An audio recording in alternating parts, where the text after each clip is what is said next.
un petit peu ce que vous allez voir ce soir, 99 histoires. Je voudrais vous donner quelques éléments de contexte. Donc moi, je m'appelle Geneviève Flavenne, je suis dramaturge et metteuse en scène de théâtre.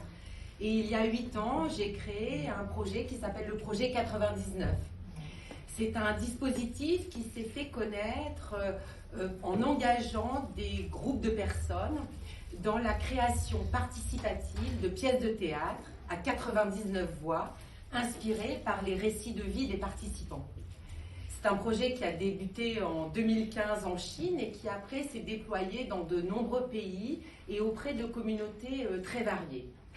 Mais toutes ces expériences ont des choses en commun, l'ancrage documentaire, mais également l'appel à la créativité individuelle et le travail en coopération.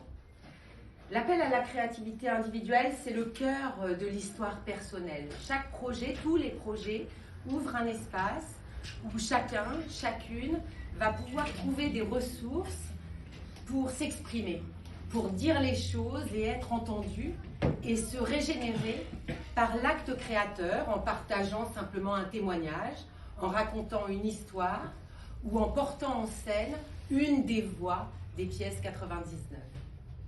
Le travail en coopération, c'est la manière dont le projet orchestre la rencontre, la mise en tension, la mise en résonance et le déplacement de toutes ces voix singulières pour faire émerger une narration collective. Et ce récit commun va permettre à tous les participants de reconnaître les forces en présence, de former une communauté et de se mettre en mouvement pour agir et créer ensemble. Quand j'ai créé le projet 99 à l'origine, il y a 8 ans, c'est cette dimension polyphonique et collective qui me passionnait. Car aujourd'hui, dans la société, c'est le collectif qui me semble très abîmé et que, comme artiste, j'essaye de contribuer à le réparer un petit peu. Mais au fil du temps, j'ai voulu aussi donner un espace aux histoires singulières et à leur mise en récit. Et 99 histoires, c'est le reflet de ce désir de donner plus de place aux histoires individuelles. Et c'est donc ainsi que Rémi, Véronique, Bernard, Emmanuel, Cathy, Muriel, Théo se sont engagés avec moi dans l'exercice difficile de raconter une histoire.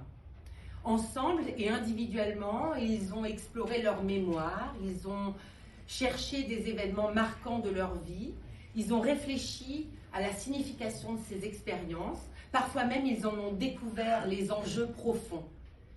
Ils ont dépassé aussi la peur de se dévoiler, la peur d'être ridicule et peut-être encore plus la peur de se croire inintéressant, pour découvrir le plaisir très rare de se relier aux autres par le récit. Et c'est ce plaisir de se perdre et de se trouver dans les histoires individuelles qui disent quelque chose de notre humanité qu'ils vous invitent à partager ce soir. Alors pour ça, je voudrais qu'on les applaudisse très chaleureusement.